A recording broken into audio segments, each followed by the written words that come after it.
नमस्कार, स्वागत है आप सभी का केबीसी न्यूज में। मैं हूं आपके साथ शिवानी। चुनावी विश्लेषण कार्यक्रम के तहत हम एक बार फिर हाजिर हैं। हम आपको कटिहार और बराड़ी विधानसभा का चुनावी विश्लेषण दिखा चुके हैं। अब हम आपको मनिहारी विधानसभा का चुनावी विश्लेषण दिखाएंगे। हमारे साथ मौजूद है केबीसी महानिदेशक ललित। नमस्कार शिवानी, नमस्कार दर्शकों। सर, ये बताइए कि पिछले चुनाव में यहाँ कितने वोट थे और कितनी पोलिंग हुई थी? मैं पूरा आपको समझाता हूँ शिवानी की मनिहारी में एसआईआर का क्या फर्क पड़ा, पहले क्या था नहीं था। अभी एसआईआर जो कि सबसे अहम मुद्दा है, लेकिन फिर लोगों से अपील 11 नवंबर को वोट कीजिएगा मनिहारी के सभी लोगों से कि मनिहारी विधानसभा के सभी लोगों से 11 नवंबर को वोट कीजिएगा, घर से निकलिएगा और अपने लोकतांत्रिक अधिकार का, संवैधानिक अधिकार का वोट देकर जरूर इस्तेमाल कीजिएगा। चलिए शुरू करते हैं। मनिहारी, आपके मनिहारी विधानसभा का क्या है स्टेटस, क्या है स्थिति, पिछले 15 साल के पीछे चलते हैं। 2010 में क्या था? 2010 में यहाँ टोटल वोटर थे 2,12,000। 15 में क्या हुआ? 15 में बढ़ के हो गया 2,47,000, 35,000 बढ़ गए, यानी करीब करीब 16-17% की इंक्रीमेंट। पॉपुलेशन भी बढ़ा और वोटर भी बढ़े। अब आते हैं 2020 में। 15 में 247 था, 2020 में आके 2,87,000 हो गए, 40,000 बढ़ गए, लगभग वही 16% की वृद्धि। अब देख रहे हैं कि मनिहारी में लगातार हर 5 साल में एवरेज 16% की वोटर की मतदाताओं की संख्या में वृद्धि होती है। लेकिन अब 25 में क्या स्टेटस है? अगर वही ग्रोथ रेट मानेंगे, 16% का एवरेज ग्रोथ रेट माने, तो इस बार होना चाहिए था वोट 3,32,000।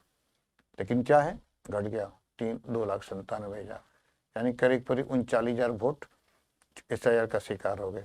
क्या सही क्या गलत, बात की बात, अभी उसका वक्त भी नहीं है और अभी मुद्दा है हम लोग वोट का एनालिसिस का।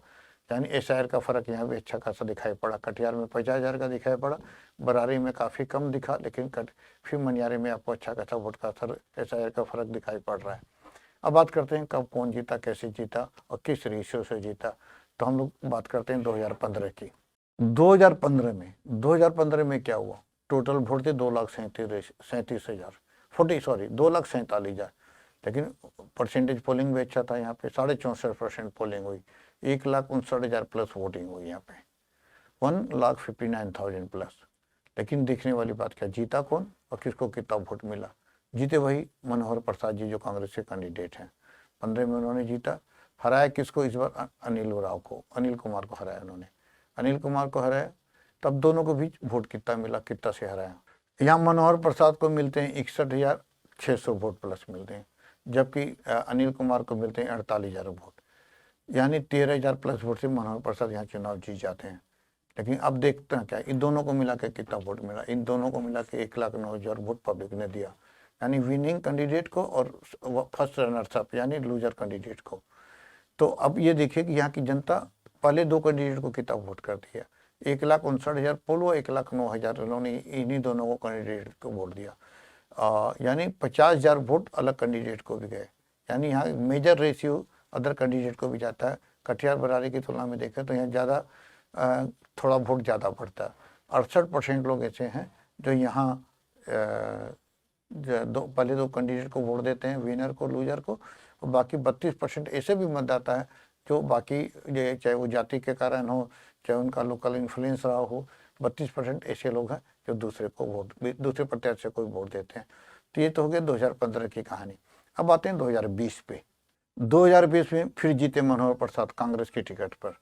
हारे कौन इस बार हारे शंभू सुमन जदयू की टिकट पे। क्या वोटिंग हुई, क्या परसेंटेज रहा और कितने लोगों ने किसको वोट दिया, आइए देखते हैं। इस बार वोट, टोटल वोट क्या था 2020 में? 2,87,000 वोट थे। पोलिंग परसेंटेज आप समझिए इस बार 63% प्लस वोट हुआ, यानी करीब करीब 1,81,000 से अधिक लोगों ने पोल किया वोट।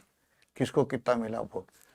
जो विजयी प्रत्याशी थे मनोहर प्रसाद, 83,000 प्लस वोट लेके आए, जबकि शंभू सुमन जो लूजर थे वो 61,800 वोट लेके आए, यानी करीब 21,000 प्लस वोट से शंभू सुमन हार गए। इस बार क्या है? इस बार लेकिन एक चीज़ एक फिर मैं बता दूँ, वो देखने वाली बात यह है कि इन दोनों प्रत्याशियों को वोट पब्लिक ने कितना दिया और बाकी कितना प्रत्याशियों को कितना दिया।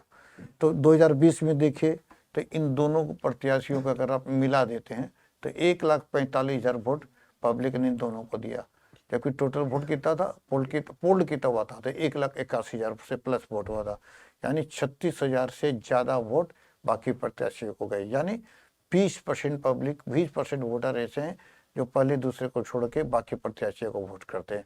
अब आप हम उम्मीद समझ रहे होंगे। अब आते हैं हम लोग 2025 में। जी। इस बार क्या है, इस बार यहाँ का असर ऐसा एक असर है, आपको बताया था मैंने, जो ग्रोथ रेट था, जो पॉपुलेशन का ग्रोथ है, पिछला 2010, 15, 20 का एनालिसिस किया हम लोगों ने, उस हिसाब से देखिएगा तो यहाँ 3,32,000 वोट होने चाहिए थे, मतदाता होने चाहिए थे, लेकिन है कितना, 2,97,000। हालांकि ग्रोथ है 3-3.5% का ग्रोथ है, लेकिन एवरेज से काफ़ी कम है। उस हिसाब से देखें तो 39,000 वोट खत्म है।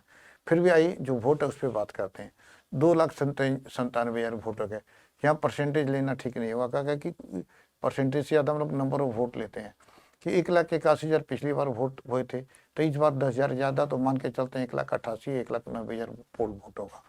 तो 1,88,000 1,90,000 वोट होगा। तो इस बार 2 कॉन्टेस्ट तो है ही, फिर वही कैंडिडेट है, मनोहर प्रसाद हैं और शंभू सुमन है, लेकिन 2-3 प्रत्याशी मजबूत से, जैसे बबलू सोरेन है, वो आदिवासी समाज से आते हैं और बहुत अच्छी पकड़ भी है उनके भी अच्छा है, उम्मीद है कि अच्छा खासा वोट आएगा। तो इस बार क्या होगा, किसको कितना वोट चाहिए?